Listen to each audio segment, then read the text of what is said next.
दिया वहां, और हमको किसी ने बोला नहीं वहां। तो मैं उन सबको धन्यवाद देना चाहता हूं। हमारा काम कहीं भी गए, कहीं भी रुका नहीं, फट से काम कर दिया उन्होंने। लेकिन उसके पीछे जो कारण था वो बताना चाहता हूं।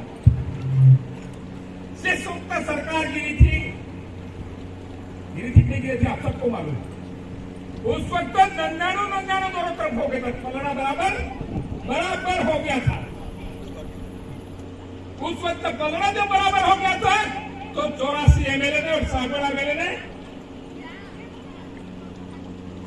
एमएलए ने हम दोनों ने, हम चाहते थे कि सरकार नहीं गिराई जाए, दोबारा चुनाव होंगे। उस वक्त काकरी डूंगरी कांड हो गया था, नहीं हुआ था। तो हमने उस सरकार से डिमांड किया कि हमारे बेरोजगार थे, वो रोजगार के लिए नौकरी की मांग कर रहे थे, और तुम लोगों ने खुद ने उसका करके ये कांड करवाया। तो हमने वो सारी डिमांड करी कि ये जो काकरी डूंगरी मैटर में 63 केस बनाए थे। कितने बनाए थे? 63 केस।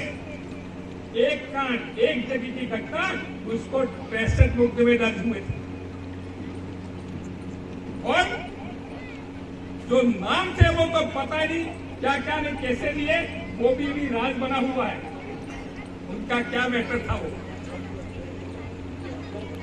लेकिन ये जो सरकार थी, उसने हमने हमारी मांग रखी, और सरकार को ये बात हमारी पहुंचे तो पहुंचाना चाहते हैं। हम कोई ऐसी बात नहीं करना चाहते। हम कहना चाहते हैं कि सरकार थी वो मजबूर सरकार थी।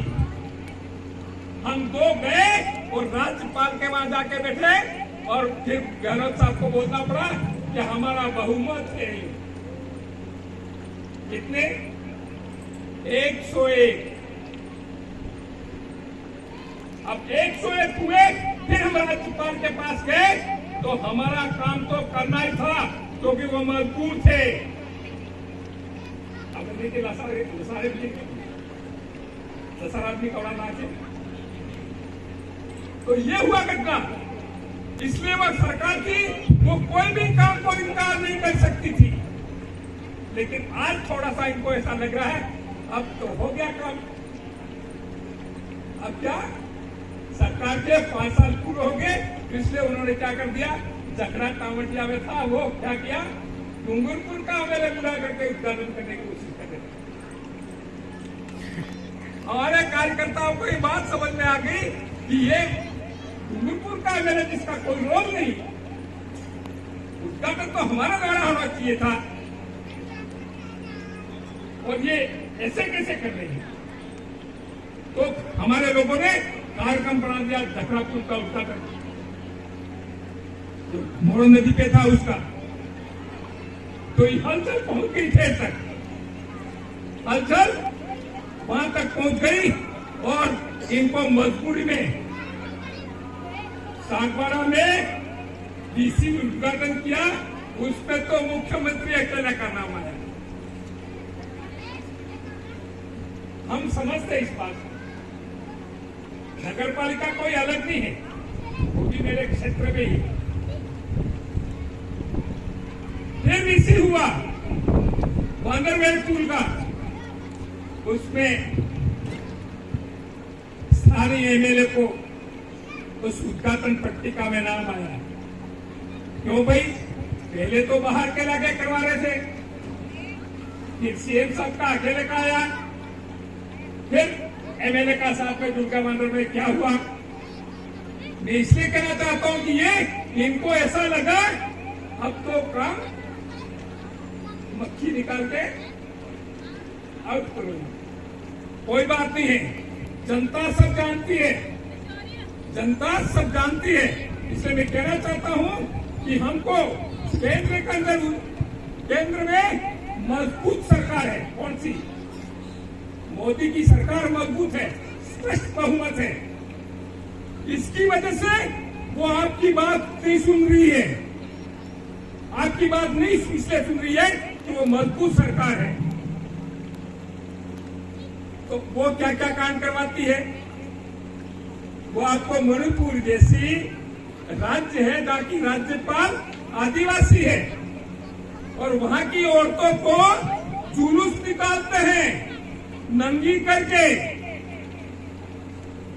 कितनी शर्मनाक बात है।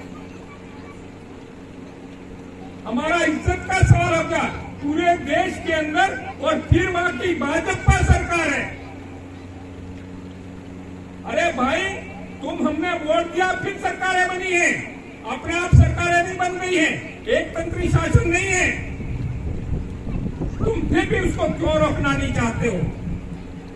तुम्हारी मंशा है जो गरीब लोग हैं, मेहनत करने वाले लोग हैं, उनको बेइज्जत किया जाए, ये तुम्हारी मंशा है। इस मंशा को तुम कामयाब कभी नहीं होने देंगे। इसलिए हमको चाहिए, क्या चाहिए कि हमेशा मजबूर सरकार होनी चाहिए।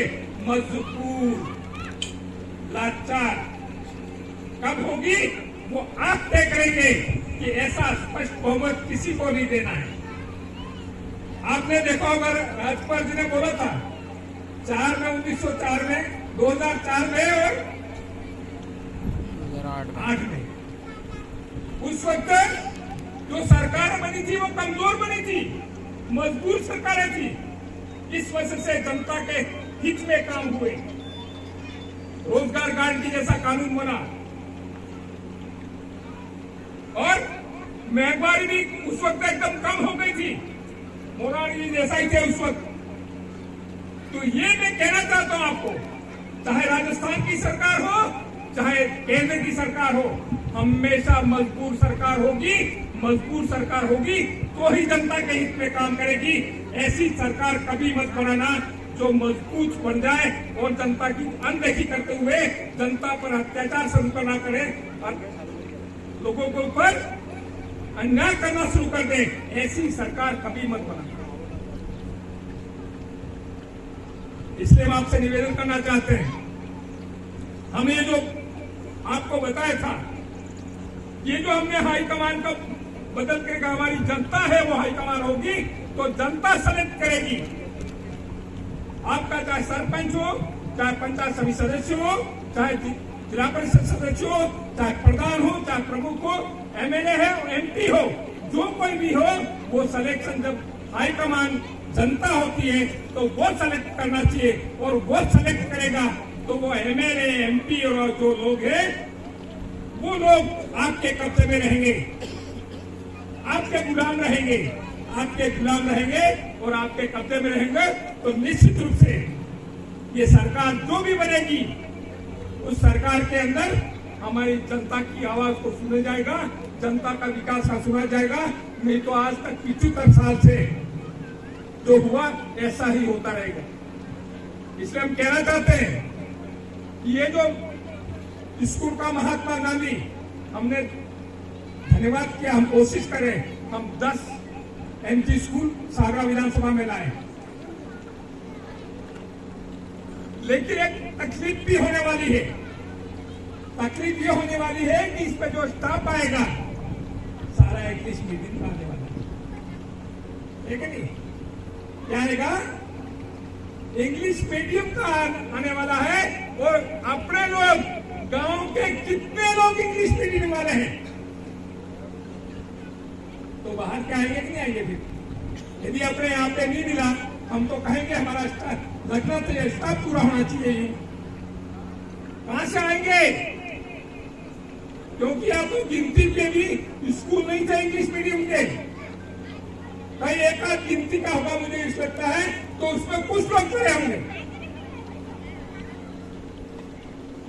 तो ये अभी हमने जो संघर्ष किया विधानसभा के अंदर कि जो नॉन टीएसपी के लोग थे उनको बाहर करने के लिए अभी प्रक्रिया वो चल रही है। तो फिर दोबारा महात्मा गांधी में बाहर के लोग लगेंगे, उनको अर्थ करने के लिए फिर लड़ना पड़ेगा। बहुत अच्छी बात है, हमारे ग्रामेजड़िया के और आसपास के बच्चे हैं वो इंग्लिश में बात करेंगे तो हमको आनंद आएगा। आएगा कि नहीं आएगा? हमारे बच्चे इंग्लिश में पढ़ाएंगे, हमारे टीचर बनेंगे तो आनंद आएगा। लेकिन ये जो समय